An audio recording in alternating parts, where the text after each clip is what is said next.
Every great story has its villain.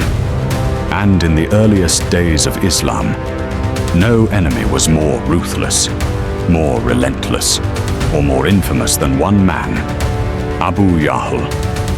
He was the face of oppression, the symbol of arrogance, the man who swore to crush the truth at any cost. But arrogance has a price, and in the end, no matter how powerful he seemed, history would remember him not as a leader, but as a warning. In the heart of Mecca, during the dawn of Islam, there stood a man of immense power and influence, a leader known for his intelligence, eloquence, and commanding presence. His name was Amr ibn Hisham, but history remembers him by a different title, Abu Jahl, the father of ignorance. He was not just an ordinary opponent of Islam, he was its fiercest enemy. Like Pharaoh to Musa, Abu Jahl was the Pharaoh of this ummah, standing in defiance against the final messenger, Prophet Muhammad. He saw Islam as a threat, not just to his tribe, not just to his city, but to his very way of life. But what drove his hatred? Was it disbelief? Was it ignorance? No, it was pride. Abu Jahl belonged to the powerful Makhzum tribe, a guardian of Meccan traditions and the Quraysh elite. His family controlled the economy, the trade routes, and the sacred sites of Mecca. But when Prophet Muhammad began calling people to worship one God, rejecting idolatry and corruption, Abu Jahl saw his power slipping away. He did not reject Islam because he doubted its truth.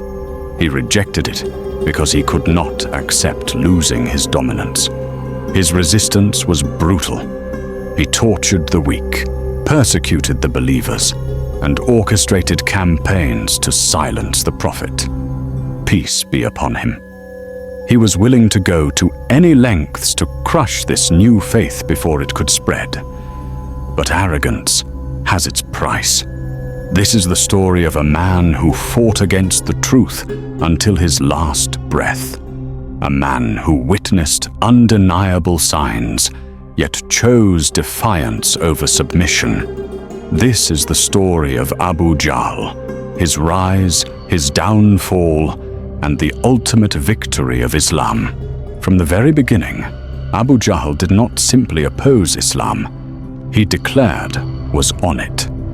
When Prophet Muhammad began preaching the message of Tawhid, the worship of the God, the Quraysh were shaken. Their authority, wealth, and status were deeply tied to idol worship. Among them, Abu Jahl became the loudest voice of opposition. His hatred was not based on ignorance. He knew the Prophet was truthful. He once admitted to his tribesmen, "We and the clan of Banu Hashim have always been rivals. When they feed the people, we do the same. When they support the weak, we do the same. But now, they have a prophet. How can we compete with that? By Allah, we will never believe in him." His resistance was not about faith, it was about power. But Abu Jahl did not stop at words. He unleashed a wave of persecutions against the Muslims. He would roam the streets of Mecca, hunting for those who embraced Islam. The weak and the poor suffered the most. Sumayya bint Khayyat, the first martyr in Islam, faced his brutality firsthand. Abu Jahl tortured her, demanding she abandon her faith. But she remained firm. In his fury, he took a spear and ended her life, making her the first woman to die for Islam. Bilal al-Habashi, the Abyssinian slave, was dragged across the burning desert sands under the scorching sun. Abu Jahl ordered his master to place a massive rock on his chest, crushing him. Yet, through the pain, Bilal's voice rang out, "Ahad! Ahad! Allah is one! Allah is one!" He humiliated the Prophet, himself throwing camel intestines on him while he prayed at the Kaaba, laughing as the noble messenger remained in prostration. But Abu Jahl was not satisfied. He wanted Islam wiped out completely. One night, he gathered with other Quraysh leaders. They devised a sinister plan to assassinate the Prophet Muhammad, peace be upon him, while Abu Jahl's arrogance and defiance were so extreme that Allah himself condemned him in the Quran. Though his name is not mentioned directly, scholars agree that several verses were revealed about him. Among them is a powerful passage from Surah Al Alaq, 96:9 to 19.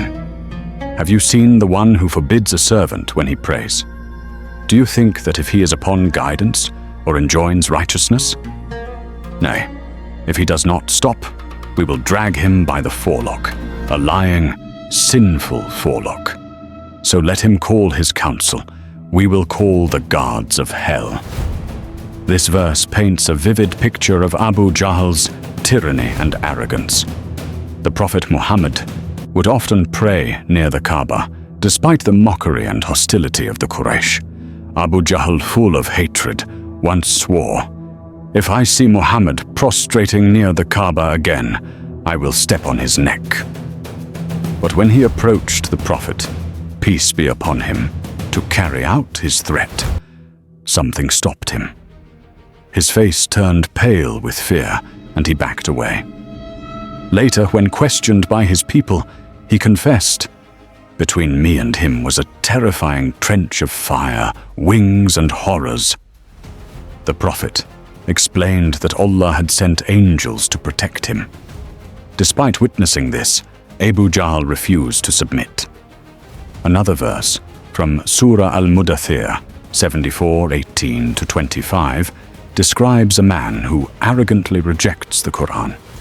Indeed, he reflected and planned. So let him be destroyed. How he planned. Then he looked, then he frowned and scowled. Then he turned away and was arrogant and said, "This is nothing but magic from the past. This is nothing but the word of a human." This too refers to Abu Jahl. When he first heard the words of the Quran, he was struck by their power, but his pride would not let him accept it. He chose instead to mock it, calling it ancient tales and sorcery. Yet deep inside, he feared its truth. One night, Abu Jahl and other Quraysh leaders secretly listened to the Prophet, peace be upon him, reciting the Quran. They were so mesmerized by its beauty that they returned the next night, hiding in the shadows to hear more. But when they realized they had all done the same, they swore never to return. Why? Because they knew the Quran was not poetry or sorcery, but the truth. Yet Abu Jahl's hatred blinded him. Even when the signs were clear, even when the truth stood before him, he chose to resist. But he could not fight Allah's decree. And soon, the man who thought himself untouchable would face his greatest defeat. The arrogance of Abu Jahl reached its peak in the lead-up to the Battle of Badr. Despite years of persecution, the Muslims had grown in strength. The Quraysh, led by Abu Jahl, could not accept this. When news came that a Muslim caravan might be within reach, he seized the chance to destroy Islam once and for all. Confident in his army's might, he rallied 1,000 men, fully armed with weapons, horses, and supplies. Compared to the 313 poorly equipped Muslims, Abu Jahl laughed at their small numbers and declared, "By Allah, we will crush them. We will celebrate for days, and the world will know the power of Quraysh." Even when some Quraysh leaders urged caution, Abu Jahl refused to listen. He was determined to wipe out the Prophet and his followers. But he underestimated the power, the faith. The battle begins on the day of Badr. The two armies faced each other in the scorching desert heat. Abu Jahl stood tall, dressed in armor, full of confidence. Before the fighting began, 3 warriors from the Quraysh stepped forward for single combat. The Muslims sent forth 3 of their bravest men. In a swift and decisive duel, all 3 Quraysh warriors fell. This was the first sign that the battle would not go as Abu Jahl had planned. Then, the armies clashed. Swords clanged, arrows whistled, and dust filled the air. Despite being outnumbered, the Muslims fought with unshakable faith. As the battle raged, something extraordinary happened.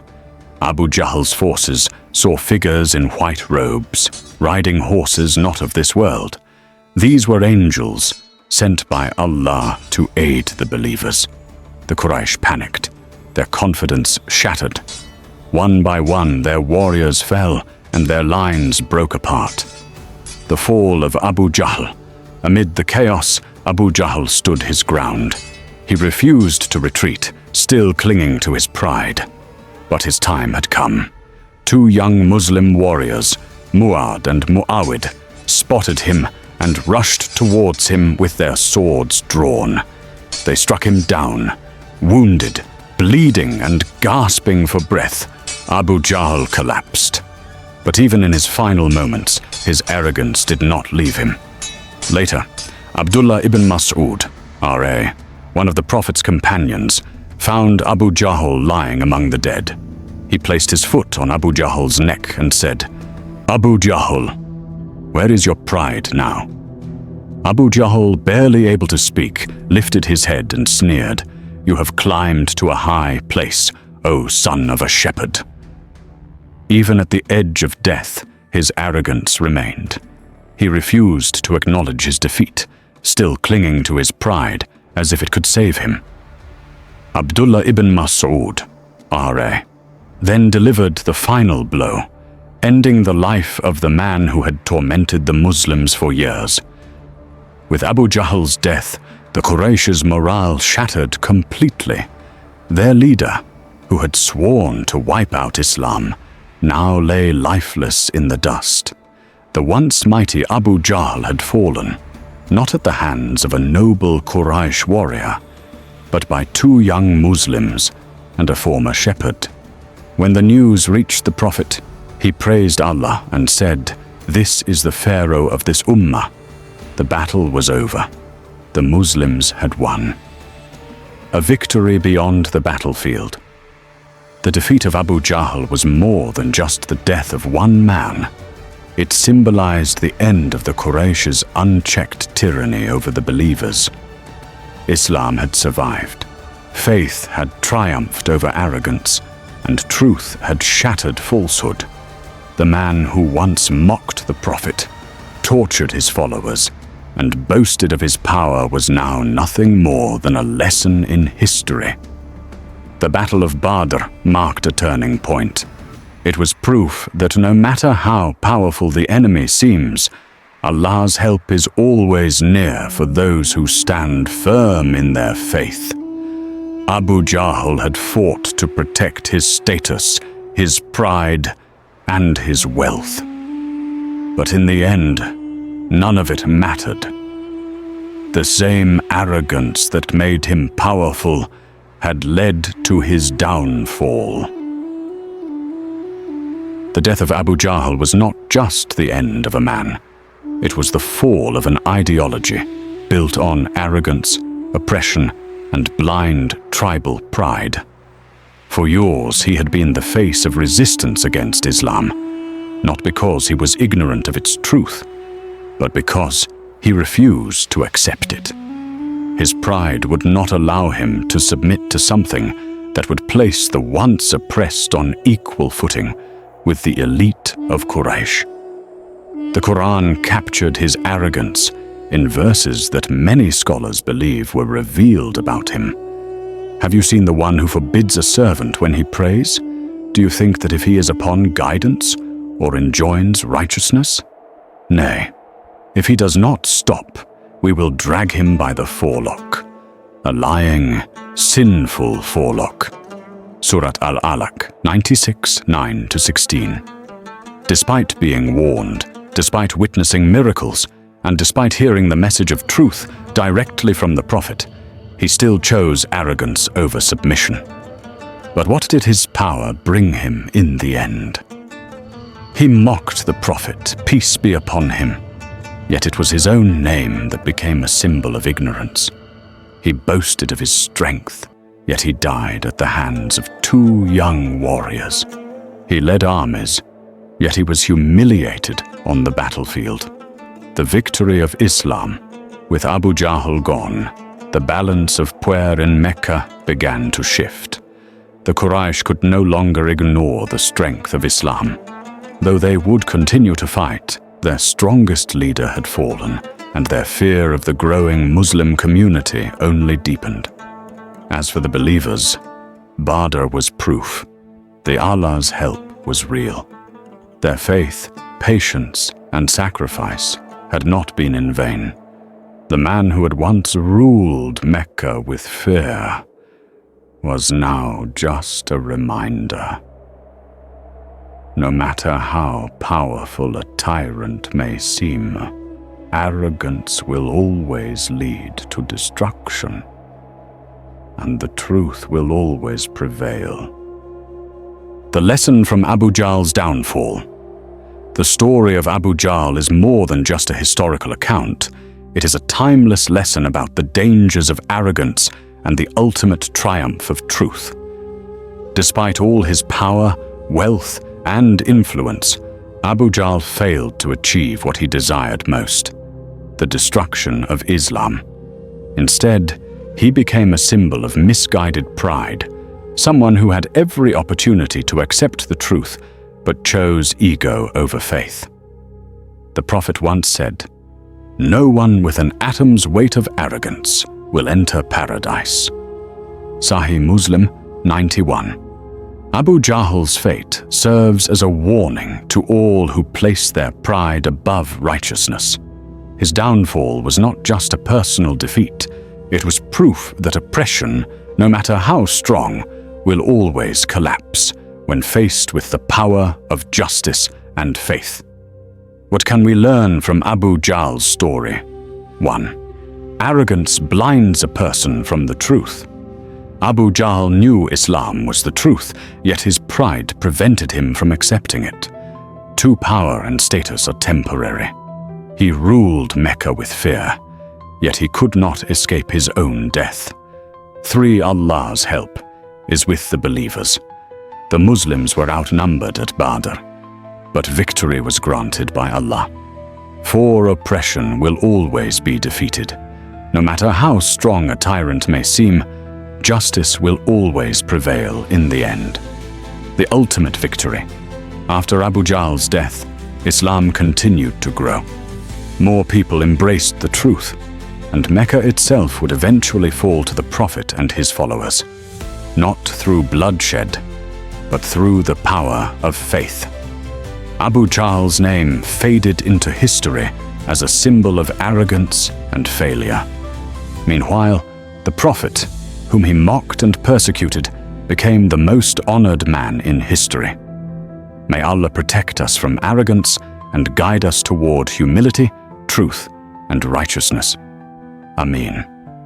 If you found this story insightful, don't forget to like, share, and subscribe. Follow for more inspiring Islamic stories and lessons. Turn on notifications so you never miss an update.